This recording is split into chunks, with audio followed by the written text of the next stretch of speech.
Yeah, so I can just get started and have a short presentation for you. If you guys have clarifying questions, definitely feel free to raise your hand in the middle and we can address those right as they come up.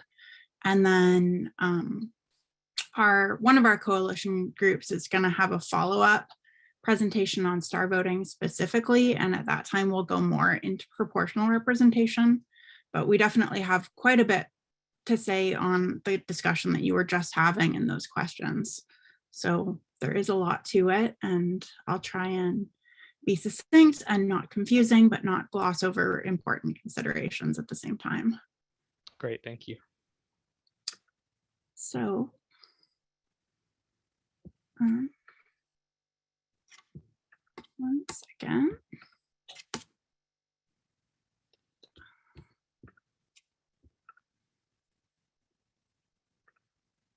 See here. All right. So my name is Sara Wolk. I'm the executive director with the Equal Vote Coalition, and we're a national nonprofit that was founded in Oregon, but we're one of the only groups that specifically works on voting reform and does so without lobbying for one reform only. Most of the other groups that you'll hear from or that anyone hears from on these topics are strong advocates for one thing or another. And I think that's fair because really anyone who does a lot of research in this field is going to have opinions, and that's great. But we're one of the groups that really tries to take a broad spectrum lens and really center everything around the equal vote. So the idea is that your vote should be just as powerful as mine, no matter who you are, where you live, or how many candidates are on your side. And one of the big barriers to having an equal vote is a phenomenon called vote splitting. So our current system works fine if there are only two candidates in the race, but in competitive races, vote splitting can often leave majority coalitions divided and conquered, allowing a candidate who is opposed by the majority to win. So this is a very fundamental flaw that we see in a number of different voting methods, especially our current system.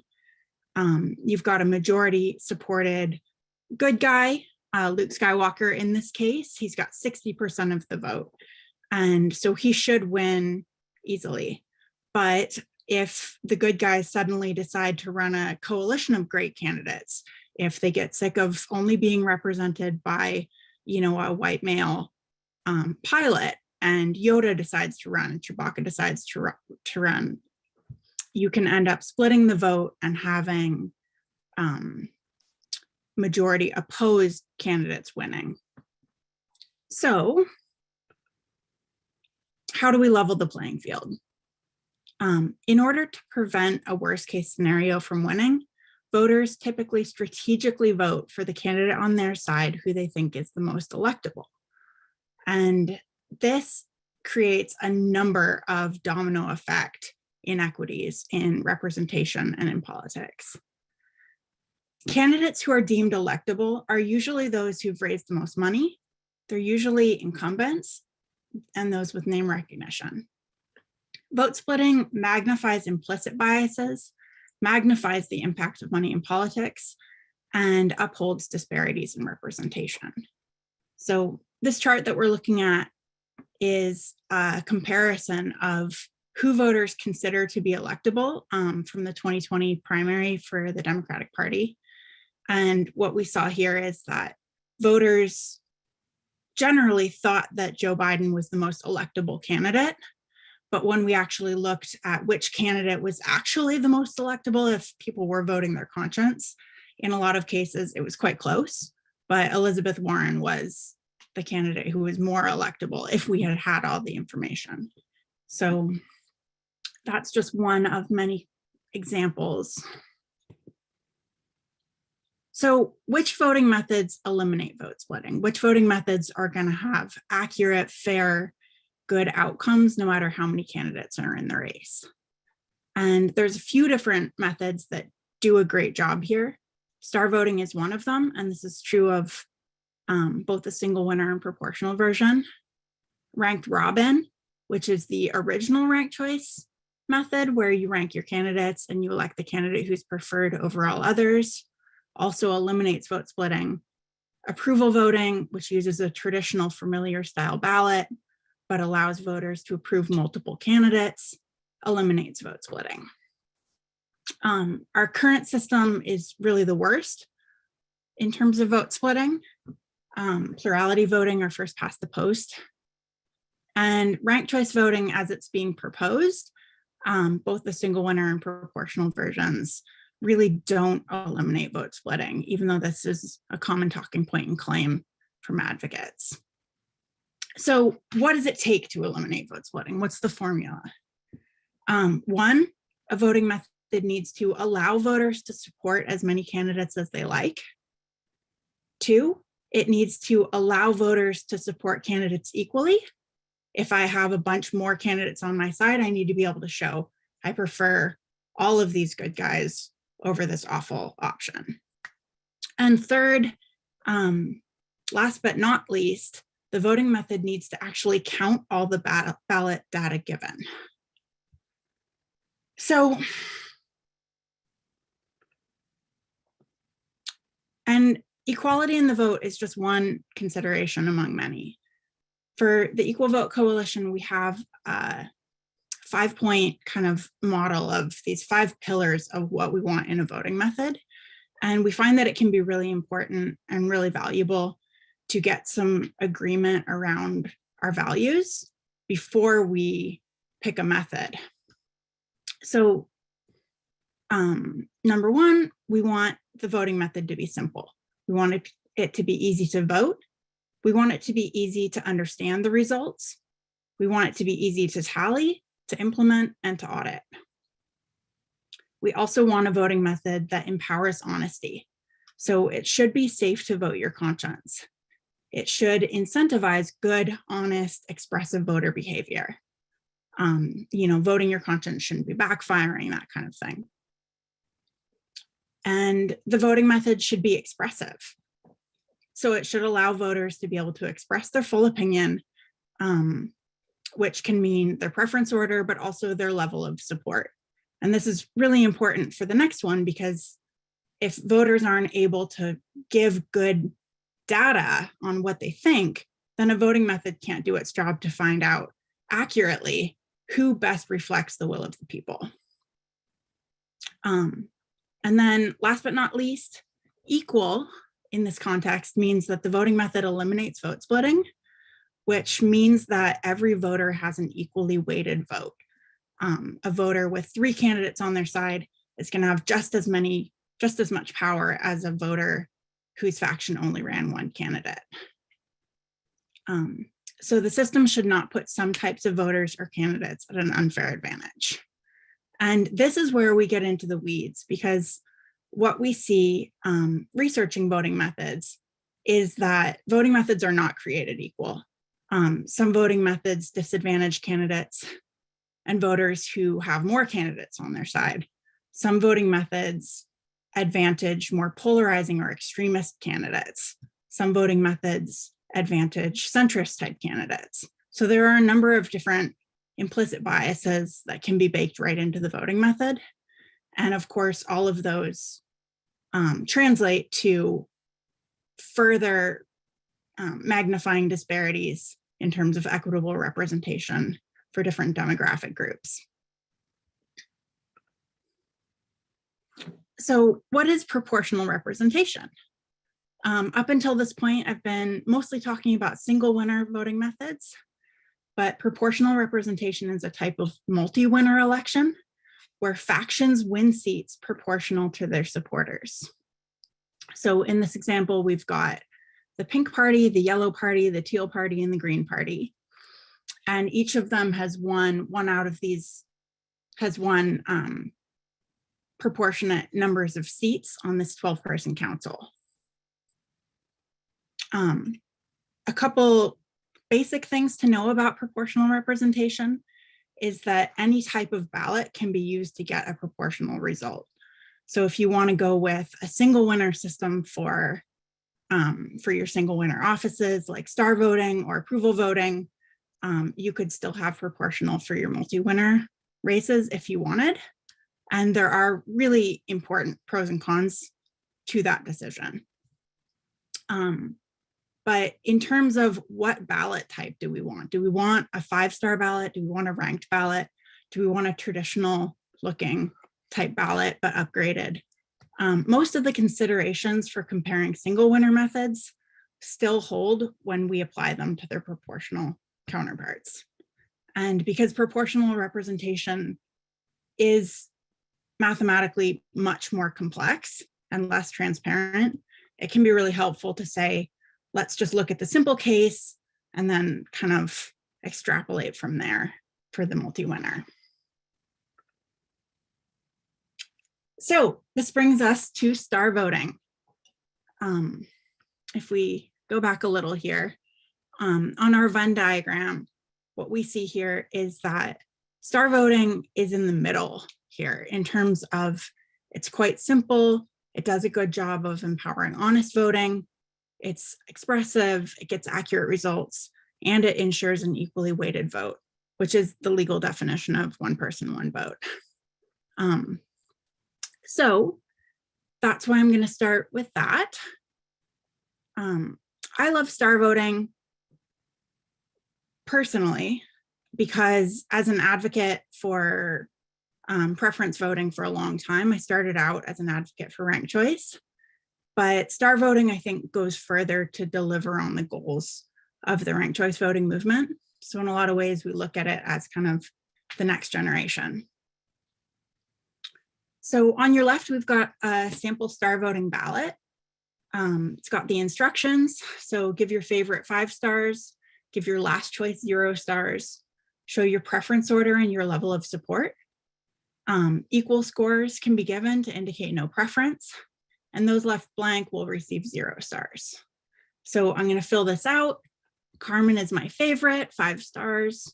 Andre and David are both really quite fantastic too. I'll give them both 4 stars. Blake is my worst case scenario. I really do not want him to win no matter what. And Ella is not great either, but she's better than Blake, so I'll give her 1 star. Star voting is counted in 2 rounds. So STAR is actually an acronym for score then automatic runoff, and that's exactly how it works. With star voting, you only have to vote once, and those ballots are counted in a 2-step process. First, you have the scoring round, where the 2 highest scoring candidates overall are finalists. And then you have an automatic runoff, where your vote automatically goes to the finalist you scored higher. The finalist who's preferred by the majority wins. So in this example, overall, once we had added up all the stars across all the ballots, we found that Carmen and David were the 2 highest scoring candidates, and that 54% of voters preferred Carmen. So she wins with 54% of the vote.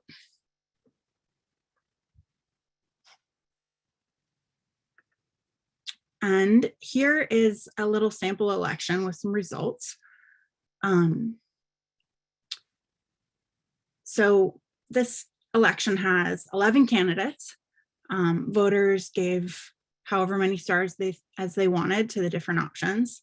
The 2 highest scoring were Peter and Spencer. And then between those 2, 15 voters preferred Peter. So Peter Nordby won that election for the platform committee. And so one more thing about how star voting is tallied that I think is really profound is that in the first round, we're adding up the stars. And so we're really measuring quality of support there. How much do we like these candidates? How popular are they? How strongly supported? How broad is their support? And then in the second round, we're just counting voters. How many voters prefer one? How many voters prefer the other? Just like a traditional familiar top 2 general election. But you only have to vote once. So in contrast, here's another voting method, ranked choice voting. And most of us who get into or start looking at alternative voting methods find out about ranked choice voting first. But one thing that most people don't know is that there are a number of different ways to tally a ranked ballot. So originally, ranked choice voting elections counted all of the rankings and then elected the candidate who was preferred over all others. And that was invented hundreds and hundreds of years ago. About 150 years ago, the instant runoff voting method was proposed as a workaround to make hand counting easier, despite the fact that it gets less representative outcomes.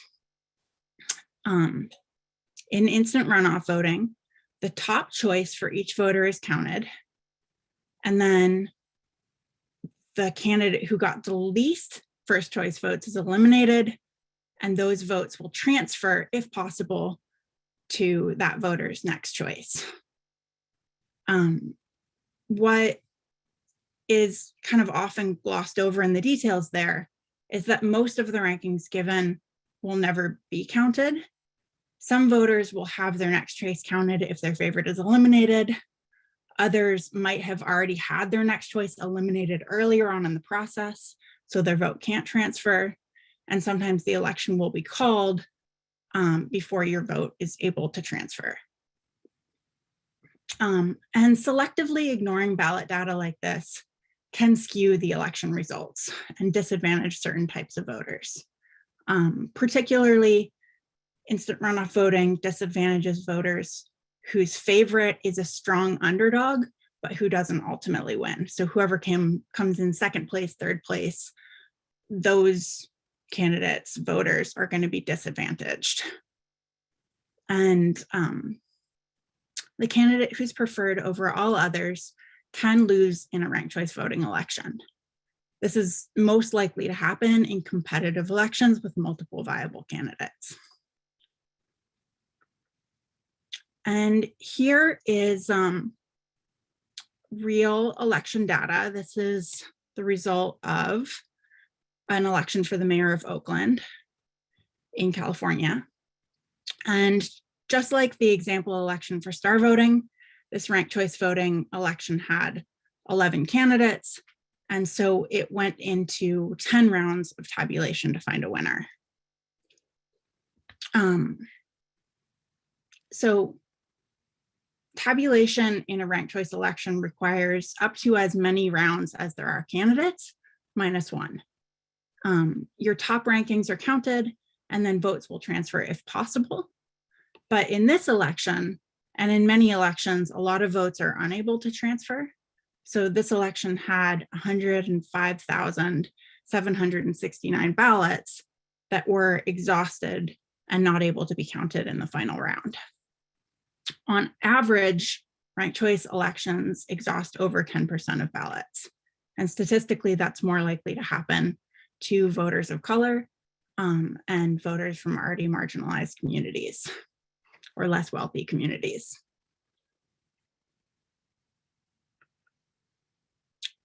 So here's another consideration for ranked choice voting, wasted votes. So ranked choice voting can waste votes in a number of ways that don't really happen at all with our current system, or that are quite rare with most voting methods. So one is called ballot spoilage. And this is where voters accidentally fill out the ballot wrong. They give two people the same ranking or something like that.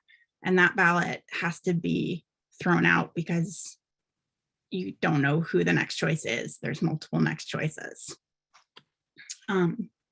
So the next thing that can happen, and that's probably the one that's most talked about, is something called bullet voting, where voters will only rank their first choice. And this is pretty overblown. Statistics for both ranked choice and star voting are quite clear that voters really do have a strong incentive to support multiple candidates, and that particularly in the elections where it matters, voters will do that.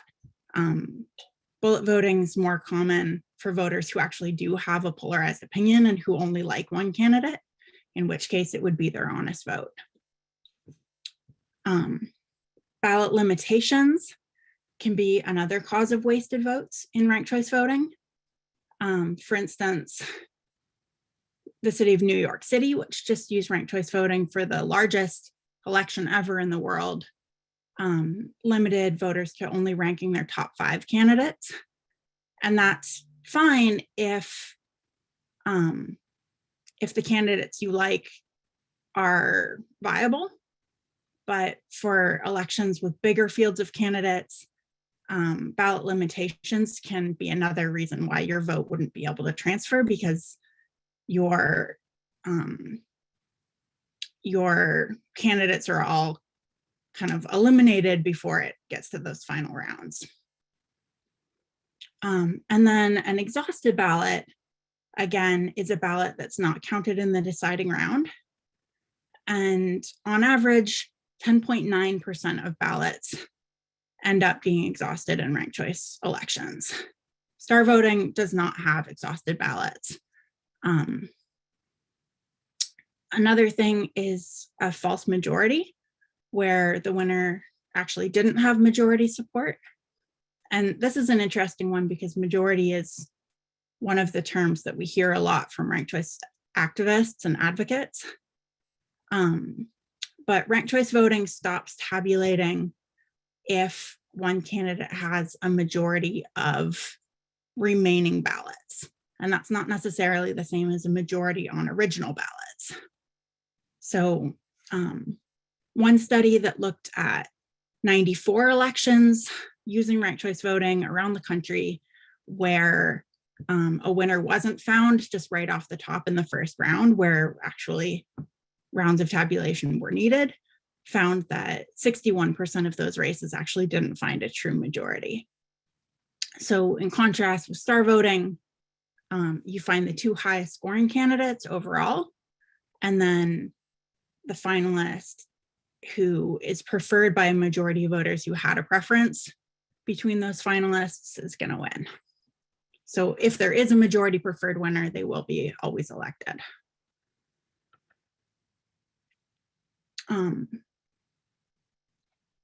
So just to kind of summarize that, there are a few things that we think make ranked choice voting as it's currently being proposed for single winner or proportional a deal breaker. Again, there are better ways to tally a ranked ballot, but that's not what's being talked about for local elections. So number 1 is wasted votes. RCV can waste votes in serious ways that are rare or non-existent for other voting methods. It has the highest rate of spoiled ballots. It has a very high rate of exhausted ballots, over 10.9%. And voters from already marginalized communities are the most likely to have their votes wasted or voided. These wasted vote phenomena, they're not transparent. So voters have a really hard time doing evasive maneuvers like they would in our current system. The second is equality of voice. So ranked choice voting only counts your top choice in each round. And so it's actually counted exactly mathematically the same as a series of choose one elections like we use now. So vote splitting, just like we have in our current system, can and does occur in any or all of those rounds. So vote splitting is a massive root cause of inequity in the vote. And factions who run more candidates, again, are statistically at a disadvantage. Because vote splitting is inequality for a group of voters instead of inequality for an individual voter, you're still casting one ballot. Sometimes people get confused about that, like, I'm still casting my vote, isn't that equal? And I think a good analogy here is gerrymandering, where depending on where you would draw district lines, you can draw a rigged district that mathematically disadvantages certain voters. So vote splitting in voting methods works really pretty much the same way where as a block, you're just mathematically disadvantaged, even though it feels like you're casting your vote. But unlike gerrymandering, vote splitting is really easy to solve. Most modern voting methods have no vote splitting. And so we really do at the Equal Vote Coalition recommend that no matter what type of ballot you want, no matter whether you want single winner, multi-winner, proportional, multi-member districts, that vote splitting be eliminated as kind of a minimum bar. Because it is easy to do and because there are massive other benefits, even beyond outcomes and representation. So one of these is central tabulation, our third point here. So voting methods that eliminate vote splitting, by definition, count all ballot data. And because they're counting all the ballot data, these voting methods, you can take any subset of ballots. You could take the first 100 ballots that are returned and you can count them, you can tally them. And then later you can get the subset results from all of those ballots and add them together and still have a meaningful winner. But with ranked choice, going back to reading here, with ranked choice voting, most rankings will not be counted. And so you need to have all ballots in hand to determine the order of elimination and thus to determine which information is relevant. With ranked choice voting, ballots must be compiled in one place. Tabulating ballots locally or by a batch is impossible with ranked choice. Reporting preliminary results becomes impossible. And we saw this in New York City where they had to wait weeks before they got even first round results, and then weeks more to tally the rest of the election. Because of this, it also means that ranked choice voting is not compatible with our current auditing and security standards for elections. And this is another thing that came up in that New York City mayoral election last year. They actually had an error, and the error didn't really have to do with ranked choice voting, but the Board of Elections accidentally included 135,000 extra test ballots in the results, and they didn't catch that error. And part of that is because with ranked choice voting, you have to look at the results. You have to tally all the ballots and look at the whole thing all at once. You can't catch a result earlier on in the process because batches of ballots can't be added together and get meaningful results. So in New York, what ended up happening is that a candidate actually called into question the official election results, preliminary data that they were reporting, and said, this isn't adding up. Can you double check? They double checked and they were like, oh my God, we accidentally, again, added 135,000 ballots to the count without noticing. So those kinds of errors would have been caught with our current system, and they would be caught with any voting method that doesn't require centralized tabulation. And ranked choice is really the only method that does require centralized tabulation. So this is another thing where this isn't something we probably should compromise on, and it's not something we need to compromise on. In order to implement ranked choice voting for any races that cross county lines, we would need to change our statewide laws on election integrity and on auditing. So Gresham in particular, and correct me if I'm wrong, Gresham's 100% within Multnomah County. Is that right? So if so, you wouldn't need to worry about this. You're just tallying your results at the county level. But in terms of ranked choice voting scalability or ranked choice usability for cities like Portland that span county lines or statewide implementation, this is a bit of a dead end.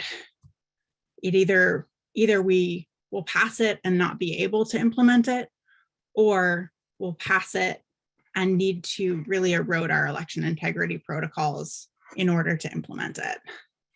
So that's a real concern that I don't think should be taken lightly.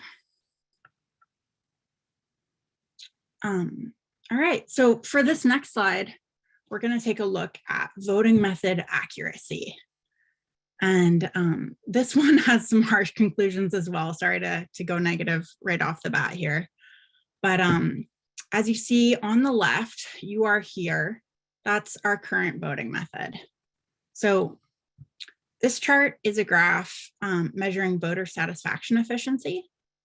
And studies like this one simulate realistic elections and then measure how often voting methods can be expected to pick the most representative winner.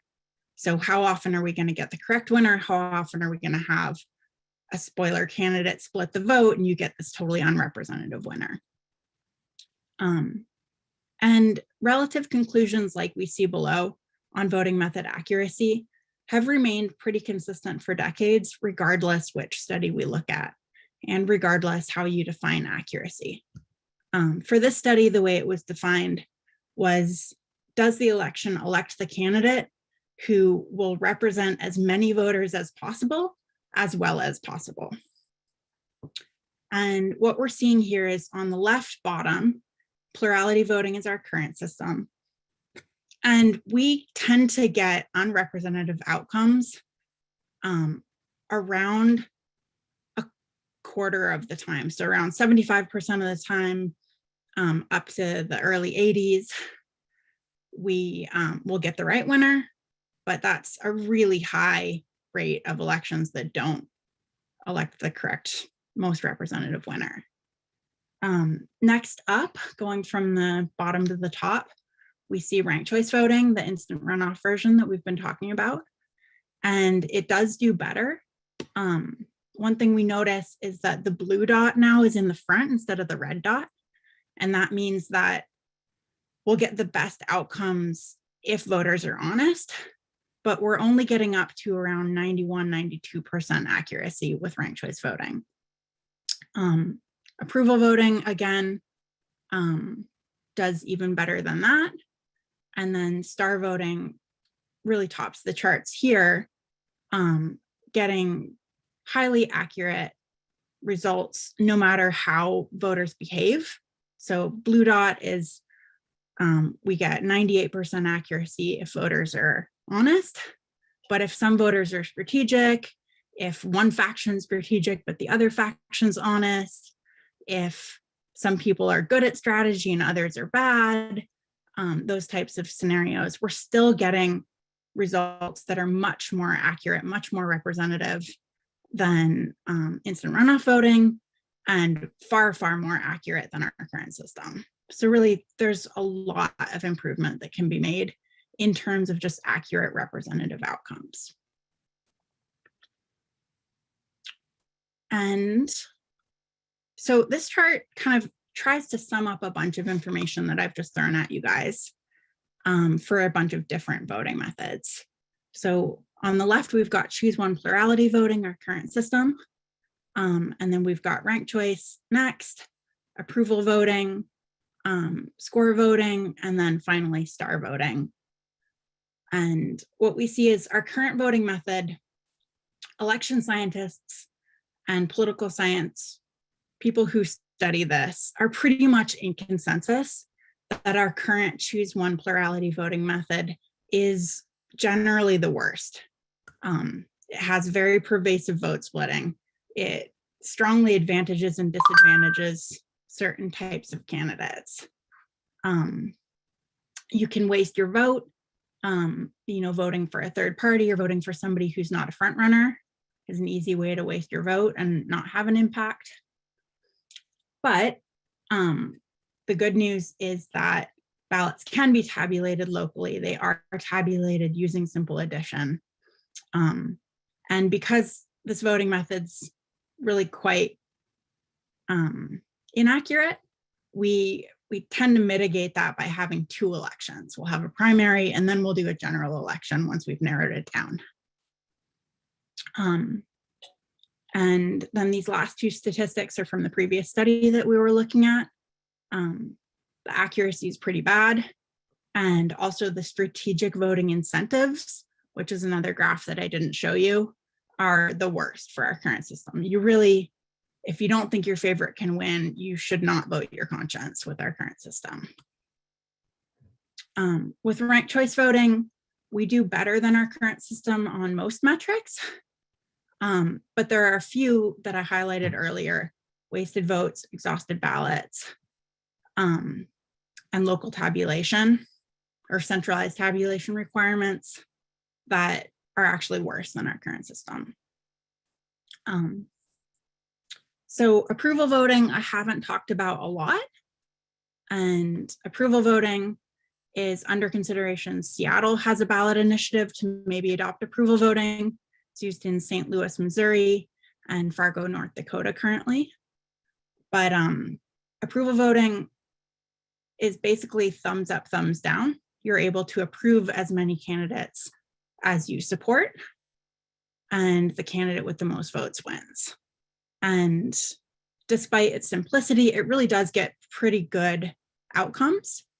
For some of us, for me in particular, if I'm gonna have a new voting method, I'd love to be able to show that I prefer my favorite over, my second choice. And so that's where these more expressive options come in. And star voting eliminates vote splitters, doesn't bias or advantage elections in certain types of candidates. It ensures an equally weighted vote, and it also doesn't bias towards centrist or polarizing candidates, which is something that other methods do. It doesn't have wasted votes and exhausted ballots. Every vote is counted, all the ballot data is counted. Ballots can be tabulated locally using addition. In the first round, again, you're just adding up the stars. In the second round, you're adding up the votes. And it tops the charts in terms of both accuracy and resistance to strategic voting. So the incentive with star voting is to give your favorite 5 stars, show your preference order, and show your level of support for your candidates.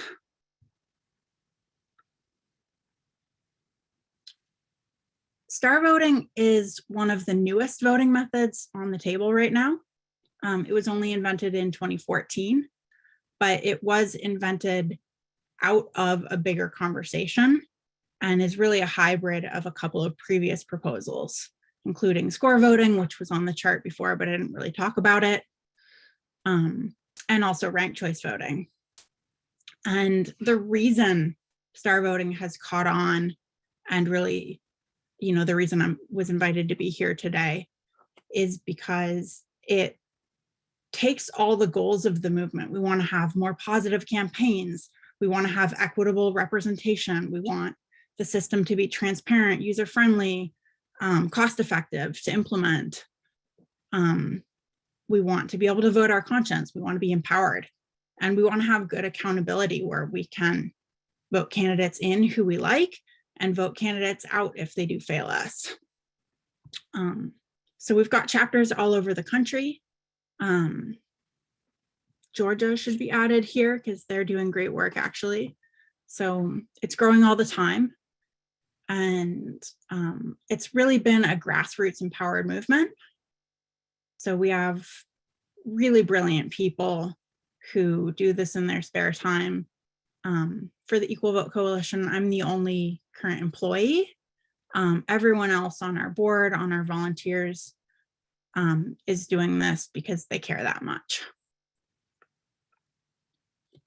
And so despite the fact that star voting is new, I encourage you guys to consider it and consider being on the vanguard of this issue.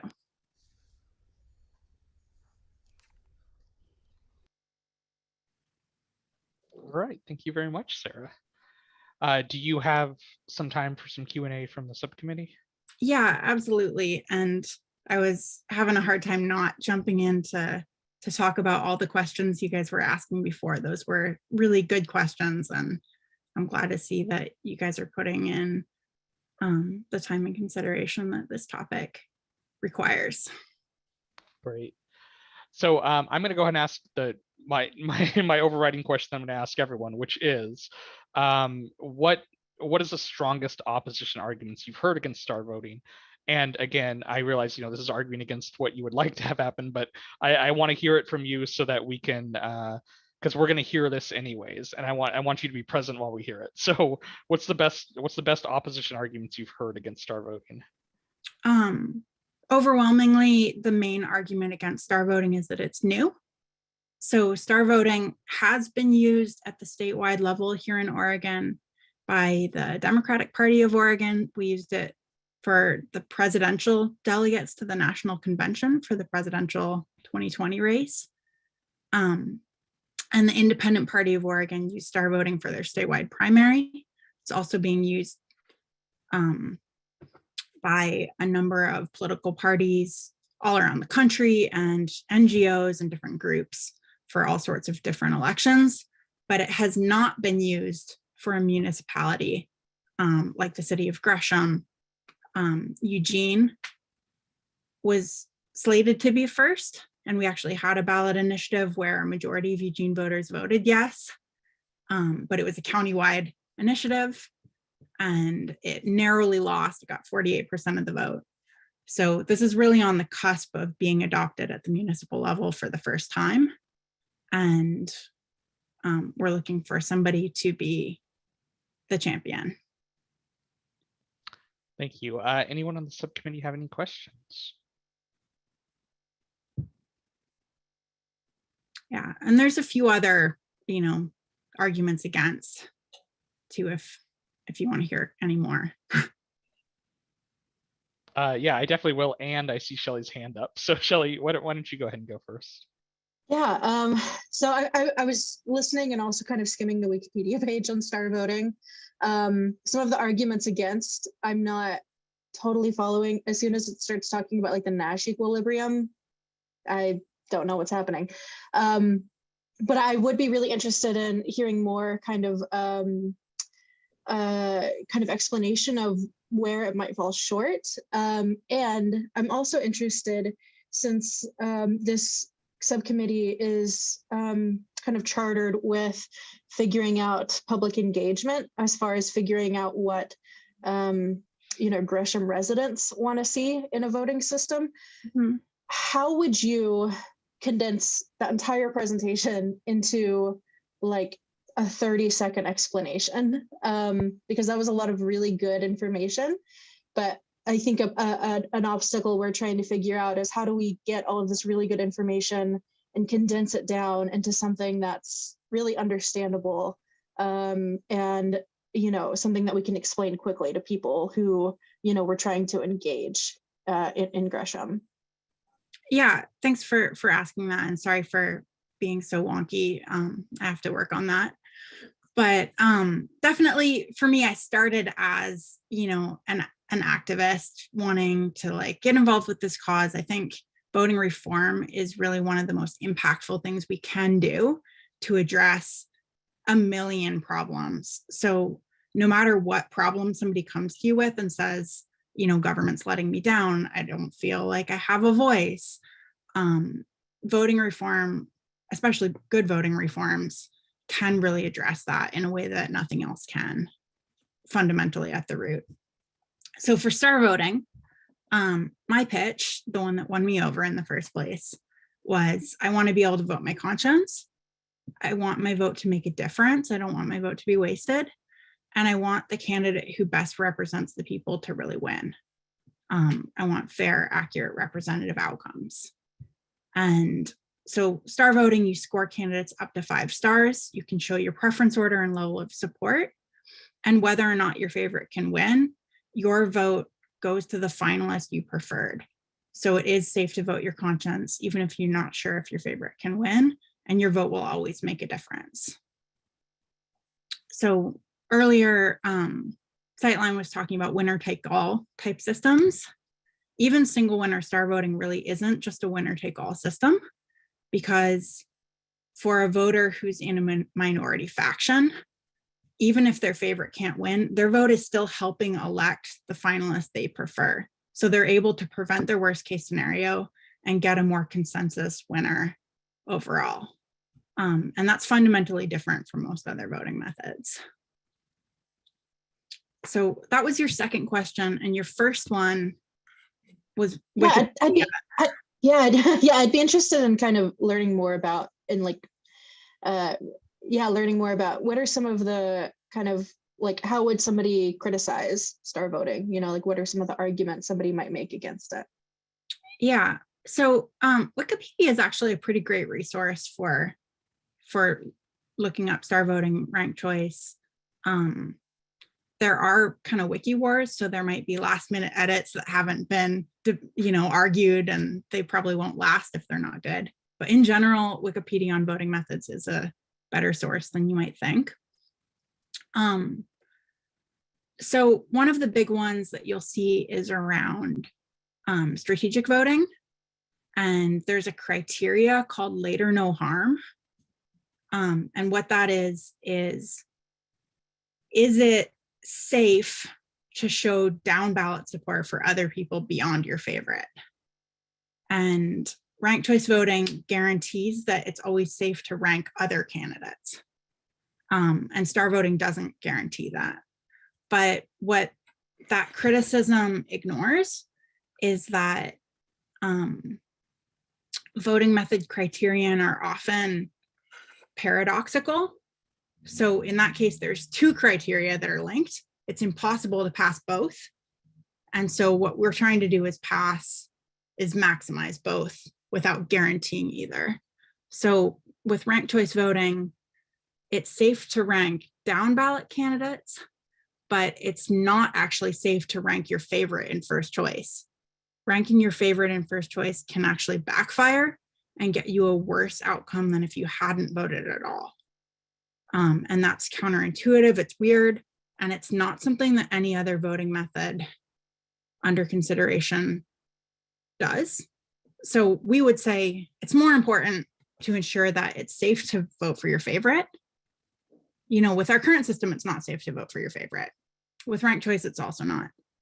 With star, we can't guarantee that showing down ballot support won't hurt your favorite. It's kind of compromising, but the incentives are good. So you should give 5 stars to your favorite. You should show your preference order. And I think that's one good example. And I see hands from Jack and Marcella, but I don't know who put your hand up first. I guess as good as anyone else. Member Wash, would you be willing to go now?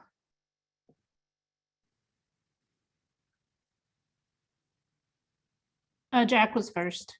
Okay. Vice Chair Ardner? The question relates to districts versus at large. Are there advantages to at large with the star system, or are there better advantages to having districts with the star system? Great question. And I'm glad you asked this because I wanted to chime in when you asked your questions for the previous presenter as well. So for at-large elections versus single winner districts, those are kind of the two extremes on the spectrum. A single winner district is as small as possible, and at-large is as big as possible. And at-large elections were explicitly banned for federal elections by the Voting Rights Act. At-large elections statistically are worse for candidates of color in particular. And that's been proven over and over and over again. So this is something that I wish Citeline would include in all the great statistics they do cite, but that is single winner districts specifically have a really strong historical record of helping candidates of color and helping less wealthy candidates compete. There's a few reasons for that. One is that different parts of town tend to have different demographics of people. You usually do have a part of town that's more diverse, that's more wealthy, and you have different parts of town that have different priorities. And so actually local representation is the tried and true way to ensure that those types of factions do get representation. And even though single winner districts can't guarantee representation for those types of voters, historically marginalized communities, when we look at the data in aggregate, we do see those trends. And single winner or smaller districts are also easier to campaign in. It's easier to canvass my neighborhood than it is to canvass the full city of Gresham. And it's cheaper to run an election in a district. So the cost to run a viable campaign is lower. So at-large elections are pretty much unilaterally considered bad. And proportional representation,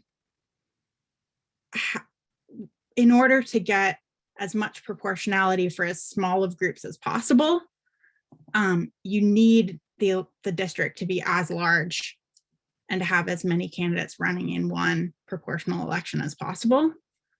So proportional representation can help mitigate all those concerns. But in many ways, it's like, for proportional representation to work, you need to go at large or with as big a multi-member district as possible. But that does come with impacts that are the opposite of what proportional representation is designed to do. So you have kind of competing incentives that are often interplaying in confusing and hard to explain ways. Yeah, so definitely I would encourage everyone to really ask hard questions around those considerations. Proportional representation has a ton of fantastic reasons why we would want it. You know, I think there's a strong case to be made for having diverse voices and having everyone having a seat at the table in terms of crafting good legislation in the first place. But there are downsides, and the logistical implications and the transparency of the system are also, you know, big cons.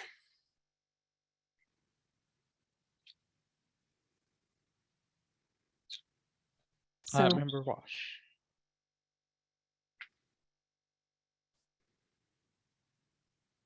I think I missed the slide where you noted the creation of the star voting system as in 2014. Could you provide more data on the who and how and why it was created? And that could be in an email. Yeah, sure.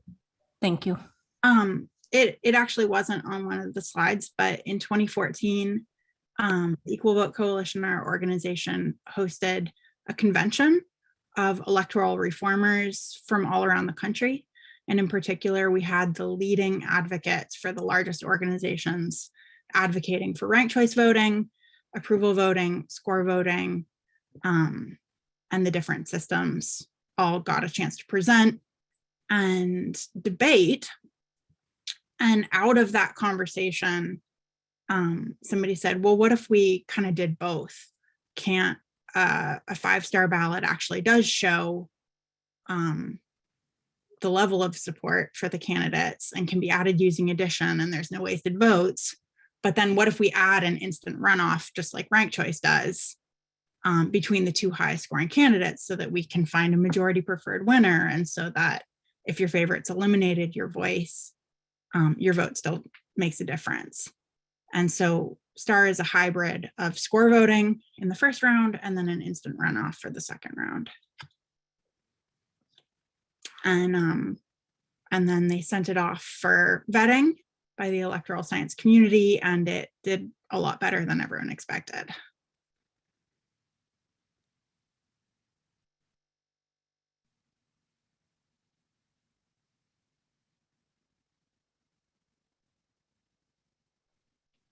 Vice Chair. Would you speak to the issue of primaries, especially as it is conducted in Oregon so early in May, versus having all candidates run in November? And how does that play into voting systems? Yeah, so the point of a primary is to narrow down the field of candidates, because our current system does way worse the more candidates are in the race. The more candidates, the more vote splitting, the less representative the outcomes. So that's why we have a primary. And if we can solve that problem, if we can eliminate vote splitting, we really can eliminate the primary too and save, half of our elections budget. General elections have a higher turnout and a more representative turnout of the full electorate. So definitely, I wouldn't recommend having a primary if you don't need one. It's a bunch of extra fuss if we can avoid it. But the only exception is if you actually have a huge field of candidates, more candidates than voters are going to take enough time to research and learn about. It can be helpful to narrow down the field to like the top 5 candidates. And if you have a better voting method without vote splitting, you could totally advance the top 5 candidates or even the top 6, 7, 8, 9, 10 candidates to the general if needed. But I think, Dana, you were saying that Gresham has the opposite problem, not having enough competitive candidates. So in your case, it's probably an easy choice to skip the primary if you do have a voting method that's accurate with larger fields of candidates. Thank you. Member Stroud, I see your hand up. Thank you. And Sarah, thank you for coming and educating us. This is really lovely. It's been a joy to have both you and Jay here. I'm curious, if you were to put our current election system up against star voting, in both situations, who in our community has the power, who has less power, comparing the two systems, and what do we have to lose in terms of power dynamics, and what do we have to gain in terms of power dynamics if we were to compare them side by side? Good question and interesting framing. So, like I said, I think the data and the science is really pretty unanimous that our current system is the least representative in terms of outcomes. And it really, any voting method that has vote splitting is going to result in two-party domination and a pretty hyperpolarized kind of caricature of two-party domination, actually. So right now, the two parties sort of benefit, but actually both parties have lost the presidency due to vote splitting in recent years. So vote splitting is a flaw that can be leveraged to game elections. You can like intentionally run a spoiler candidate to try and throw the vote to your side, but it really can backfire and hurt both sides, and it does hurt both sides. So the major parties aren't benefiting. Minor party voters, independent voters, non-affiliated voters are definitely not benefiting from our current system either. And even in nonpartisan elections, these same paradigms play out, whether or not you're naming the parties, the same problems still happen. So anyone who's feeling marginalized in our current system is obviously not benefiting. And all of those people would benefit from a newer, better, more updated voting method. I think your biggest risk is going with a voting method that that doesn't deliver on the claims that it's being sold with. And that unfortunately is something that's pretty pervasive in voting method research. There's so much data and so many factors that are relevant. It's easy to kind of cherry pick the criteria that you think is important and make a really strong pro case without telling you what you don't want to hear. And voting methods, there is actually a long history of repeal where people say, you know, let's do better. They adopt something with all these, you know, with rose-colored glasses, and then you realize, wait, it's not auditable. Wait, it does exhaust more ballots for people of color than white voters, and you told me it would do the opposite. You know, so in the last couple of decades, tons of places have repealed ranked choice voting. In particular, proportional representation's been widely repealed. It was used really widely 100 years ago, and now is only used by, I think, Cambridge and one other place that's adopting it now. So I definitely encourage you to not just do what everyone else is doing, but make sure that whatever method you go with really delivers on the talking points it says. If you're selling ranked choice voting on, you know, it'll eliminate vote splitting and majority will always win, and those are false. But if you're selling it on, it'll encourage better, more positive campaigning, and it will help voters feel like they have more voice. You know, those are true. And if it's sold with accurate information, I think it's less likely to be repealed.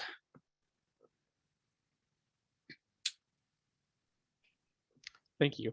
So I had one more question. I was wondering if you could kind of summarize for me with star voting system. What about star voting system would support more minority representation on, say, our city council? Can you kind of give me a quick summary of how that would impact? Yeah. So there are kind of a few different factors there. There's star voting, there's districts or proportional representation, and star voting by itself, if we don't look at districts for a second, ensures that, like I said, that whether or not your favorite can win, your vote always helps prevent your worst case scenario and goes to the finalist you prefer.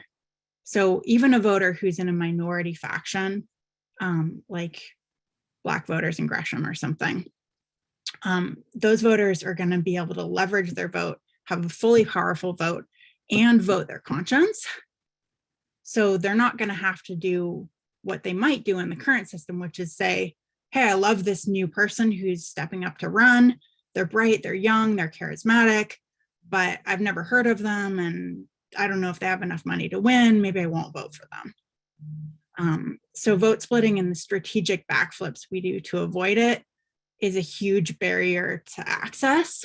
And it really empowers a lot of gatekeeping that we see in politics, where people are told to wait their turn and sit back down.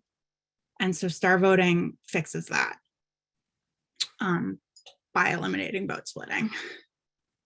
And then if you look at star voting in single winner districts, which would be your simplest implementation, and I think star voting and proportional representation would be fine, would be good as well. But the simplest implementation would be single winner in single winner districts. And a good corollary for that would be Multnomah County elections, which are also already done by districts. And Multnomah County is majority minority. I think right now everyone on Multnomah County Commission is female, and a majority are people of color. So single winner districts have, nationally and locally, they have a really strong track record of electing people from historically marginalized communities. And part of that, I think, is because, like we said, it lowers the cost to run a district-wide campaign. You don't have to run at large or fundraise at large. And it really empowers community-based activists who know their neighbors versus ones that get big media attention. All right, great, So, thank you. yeah, I think you'd see great outcomes, both in terms of accuracy and equitable representation. Member Stroud. Just want to clarify, your recommendation is that we have single member districts with star voting in Gresham. Did I hear that correctly? Not quite. Okay, I'm really glad I asked because I was. Yeah. So our recommendation is definitely that you go with star voting. If you don't want to go with star voting, go with a ranked method that does count all the rankings, not the ranked choice that people are presenting about. Or approval voting, also a fine option. And that in terms of districts versus proportional representation, we don't have an official recommendation either way. There are really strong pros and cons, and that's something that we can get into more when we do a star voting presentation, I think next week. But me personally, taking off my Equal Vote Coalition hat, I do think that single winner districts is a great place to start for voting reform because it's the simplest, most transparent. And I think it's a lot to upgrade the ballot itself. To go from choose one only voting to a more expressive ballot, that's a lot in terms of voter education. And to do that at the same time as a proportional system, which is tabulated with an opaque algorithm, regardless which proportional method you choose, the tabulation for that is not transparent. And then the implementation is a whole nother can of worms. So I do think proportional representation's a great thing to be considered, but to try and weigh the pros and cons of voting method reform and also switching to this proportional method and switching to multi-member and changing the districts all at once is kind of a recipe for glossing over important considerations for you guys and also confusing your electorate when it gets implemented. So I would personally recommend a staged approach if you wanted to go to proportional representation. But, other people on our board are diehard proportional fans and want to do that first and foremost. So. All right, thank you. Any other questions from the subcommittee?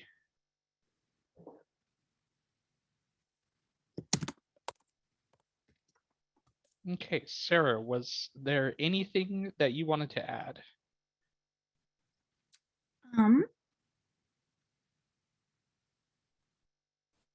Well, we have a couple of websites that I would recommend.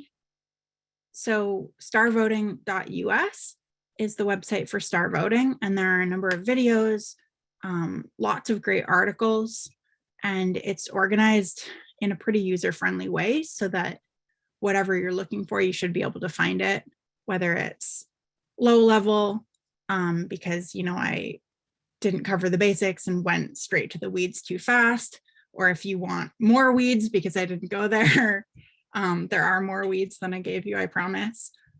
So all of that, starvoting.us.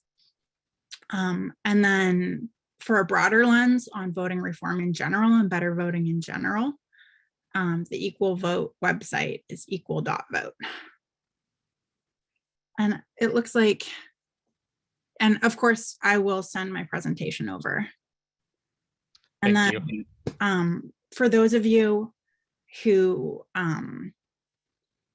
were feeling skeptical when I listed off a bunch of facts but didn't cite my sources, if you continue on in the slideshow, there's actually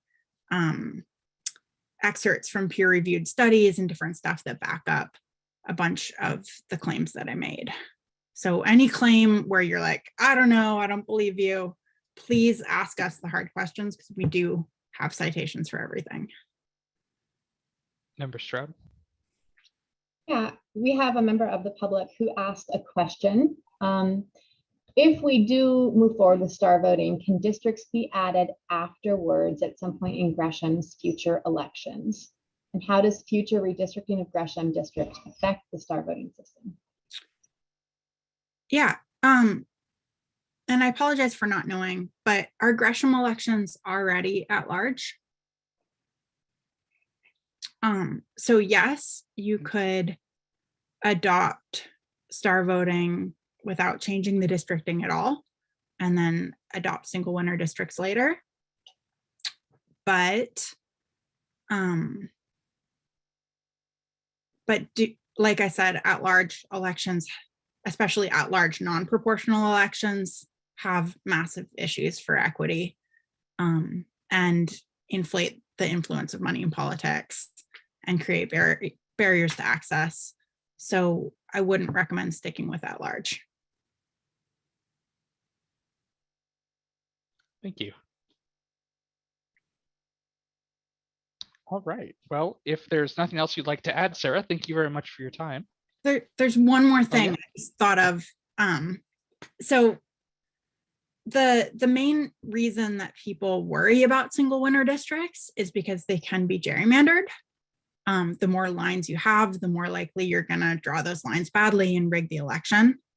Gerrymandering, I think Sightline has some great statistics and a great study that actually showed that Multnomah County doesn't have enough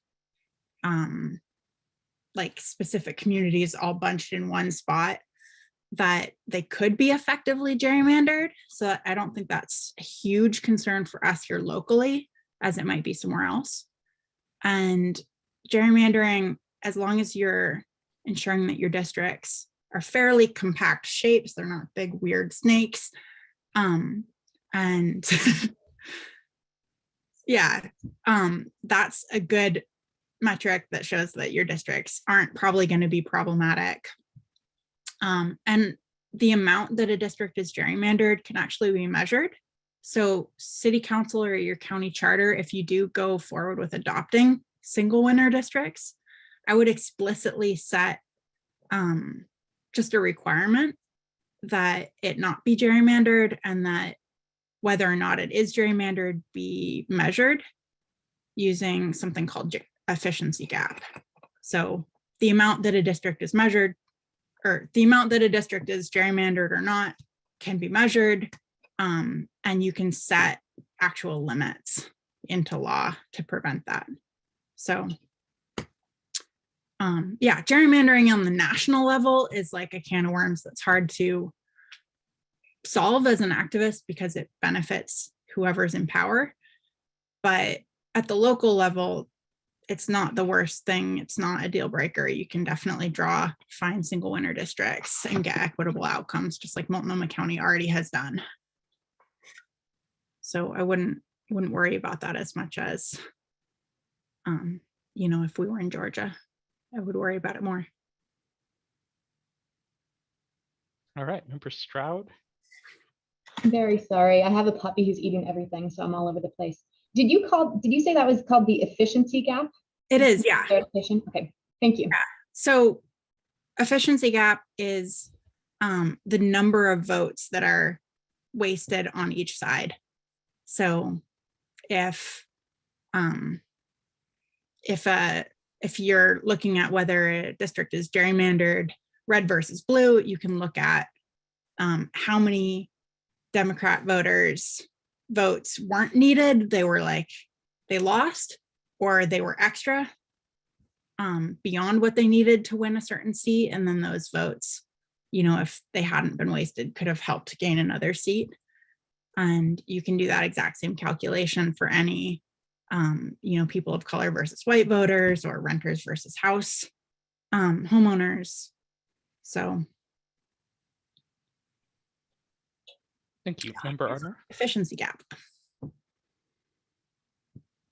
Just to clarify that last, the gerrymandering measurement is the efficiency gap. Is that what you referred to? The degree that a district is gerrymandered or that a district plays favorites can be measured with efficiency gap. And that's just the term for how unfair it is. And we can find some discussion on that. Yeah, it's not a silver bullet. I mean, you still need independent districting commissions, and there's no way to draw a perfect district because voters move.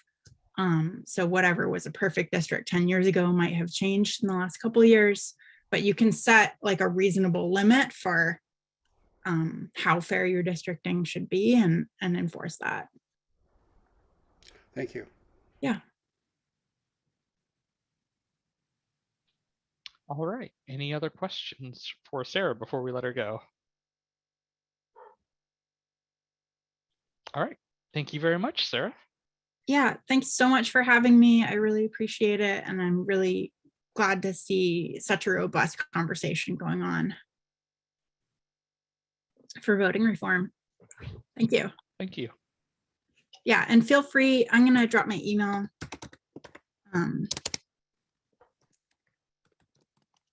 Feel free to email me with any follow-up questions, especially hard questions, or if you hear any attacks or, you know, scary things, please ask us hard questions. We love them. Great.